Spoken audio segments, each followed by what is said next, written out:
క్రీస్తునందు పిల్లరా, మన ప్రభువైన యేసుక్రీస్తు నామములో మీ అందరికీ నా హృదయపూర్వకమైన వందనాలు చెల్లిస్తున్నాను. వాక్యంలోంచి ఫిలిప్పీయులకు రాసిన పత్రిక 1వ అధ్యాయం 21వ వాక్యం చూస్తే అపోస్తలుడైన పౌలు ఫిలిప్పీయులకు చెప్తున్న మాట, నా మట్టుకైతే బ్రతుకుట క్రీస్తే, చావైతే లాభమని.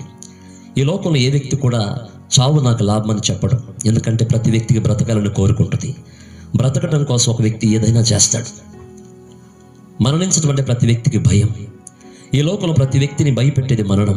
అందుకే మరణాన్ని తప్పించుకోవాలని ప్రతి వ్యక్తి కూడా సకల ప్రయత్నాలు, సకల ప్రయాసాలు చేస్తుంటారు.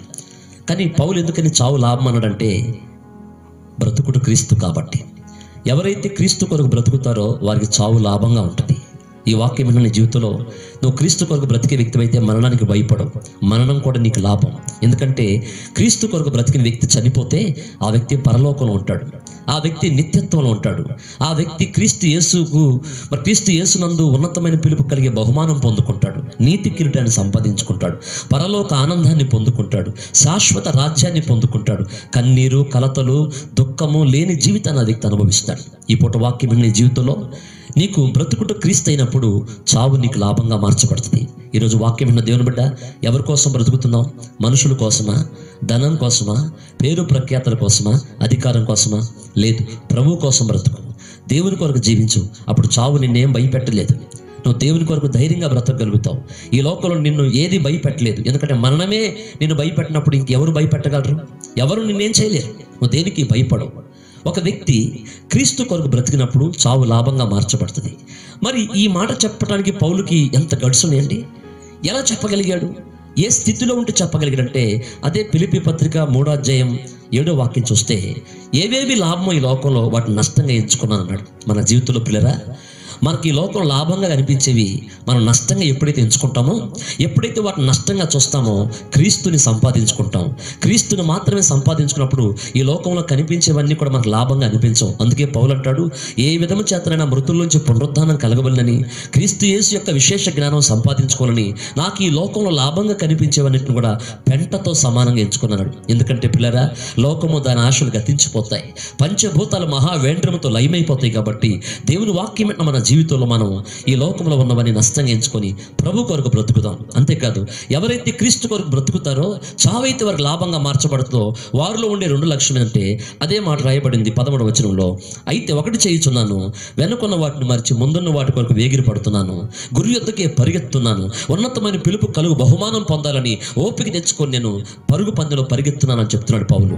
వాక్యం మన జీవితంలో పిల్లరా, మనం ఎప్పుడైతే చావు లాభంగా మార్చబడుతుంటే బ్రతుకుట క్రీస్తు అయినప్పుడు, క్రీస్తు కొరకు బ్రతుకుతున్న వ్యక్తి ఒకటి ఈ లోకంలో లాభంగా అనిపించే వాటిని నష్టంగా ఎంచుకుంటాడు, పెంటతో సమానంగా ఎంచుకుంటాడు. రెండోది, వెనకున్న వాటిని మర్చిపోతాడు. నీ జీవితం వెనుకున్న వాటిని మర్చిపో.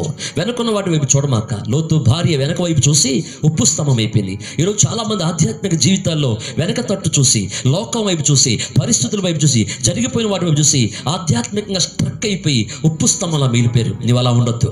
వెనుకున్న వాటిని మర్చిపో, ముందున్న వాటి కొరకు పరిగెత్తు. దేవుడు నీ కొరకు ఉన్నతమైన పిలుపు కలిగే బహుమానం ప్రభు నీ కొరకు దాచి ఉంచాడు. కాబట్టి వాక్యమైన జీవితంలో వెనుకున్న వాటిని మర్చి ముందున్న వాటి కొరకు పరిగెత్తు. ముందు గురి ఉంది, అదే మన పరలోకమే మన గురి. మనం పరిగెత్తినప్పుడు మనకు బహుమానం ఉంది. అందుకే చూడండి, మోషే పెద్దవాడైనప్పుడు మరి ఫరో కుమారుడు అనిపించుకోవడం కంటే దేవుని ప్రజలతో నింద అనుభవించిన గొప్ప భాగ్యం అని ఎంచుకొని, ఎందుకని ఎలా అనగా ప్రతిఫలంగా కలగబోయే బహుమానమే దృష్టి పెట్టినాడు. ఈ లోకంలో నిందలు వస్తాయి, అవమానాలు వస్తాయి, ఇబ్బందులు వస్తాయి. వాటన్నిటిని పట్టించుకోకుండా నువ్వు ముందున్న వాటి కొరకు, ప్రభువు నీ కొరకు ఏర్పరిచిన పరలోకము కొరకు గురి యొద్దకు నువ్వు పరిగెత్తగలిగితే ఉన్నతమైన బహుమానం ఉంది. ఉన్నతమైనటువంటి శ్రేష్టమైనటువంటి ఆ గొప్ప ఘనత, మహిమ, ప్రభావాలు పరలోకంలో ఉన్నాయి. వాటిని నువ్వు అనుభవించాలంటే వెనుకున్న వాటిని మర్చిపో, ముందున్న వాటి కొరకు పరిగెత్తు. నువ్వు ఎప్పుడైతే వెనక వైపు చూస్తున్నావో నువ్వు ముందుకు పరిగెత్తలేకపోతావు. ఎక్కడ వేసిన గొంగలు అక్కడలాగా నీ ఆధ్యాత్మిక జీవితం ఉంది. ఈ వాక్యం నీ జీవితాల్లో మరి ఉన్నతమైన పిలుపు కలుగు బహుమానం పొందాలంటే బ్రతుకుట క్రీస్తు అవ్వాలి. చావు అప్పుడు నీకు లాభంగా మార్చబడుతుంది. ఈ వాక్యం నీవు మరి ప్రభు కోసం బ్రతుకు, ప్రభు కోసం జీవించు. ఇప్పుడు వరకు ఎవరి కోసం జీవించి జీవితాన్ని కన్నీళ్ల పాలు చేసుకున్నావు, ఎవరి కోసం జీవించి నీ జీవితాన్ని దుఃఖమయంగా మార్చుకున్నావో, ఎవరి కోసం జీవించి నీ జీవితంలో సంతోషాన్ని పోగొట్టుకుని, సమాధానం పోగొట్టుకుని, మరణ భయంతో కొనసాగుతున్నావో సహోదరి సహోదరుడా, ఇక నుంచైనా క్రీస్తు వరకు సమర్పించుకొని క్రీస్తు కొరకు బ్రతుకు. ప్రభు శ్రేష్టమైనటువంటి ఆ పరలోక సౌభాగ్యంతో పాటు, పరలోకపు మరి ఆ ఘనతతో పాటు, సింహాసనంతో పాటు, కిరీటంతో పాటు విలువైన బహుమతులు ఎన్నో ప్రభు నీకు ఇవ్వబోతున్నాడు. ప్రియమైన దేవుని బిడ్డలారా, ఈ వాక్యాన్ని ముగిస్తున్నాను. ప్రభు ఈ మాటలను దీవించును గాక. ఆమేన్, ఆమేన్.